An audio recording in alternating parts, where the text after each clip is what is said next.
কেটে রসুলকে কেমনে কষ্ট দে। তুমি আশিক, তুমি ভণ্ড, কিসের আশিক তুমি? আমার রসুলের কলিজায় তুমি আঘাত দিবা। লিখে রাখো, স্বর্ণাক্ষরে লিখে রাখো, গোটা দুনিয়ার মুফতিদের কাছে ফতোয়া চাও, যারা দাড়ি কাটে আর ছাটে সকলের গুনাহ সমান, কবিরা গুনাহ। যতদিন পর্যন্ত তওবা না করবে কোনদিন একটা মোনাজাত কবুল হবে না।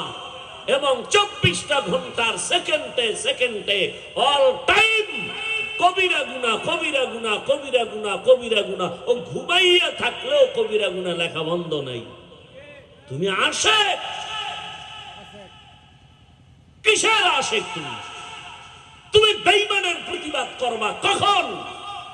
রসুলের দুশমনের বিরুদ্ধে যুদ্ধ করবা কখন? তুমি নিজেই তো রসুলের সুন্নতকে জবাই করতেছো।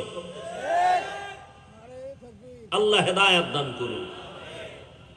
যুবক বাবারা, আমার রসুলকে আমরা পাইনি, পাইছি?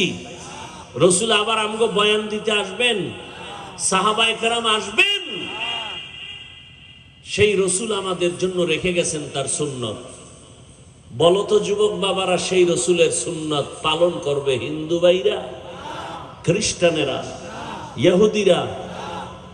তোমরাই বলো কারা করবে?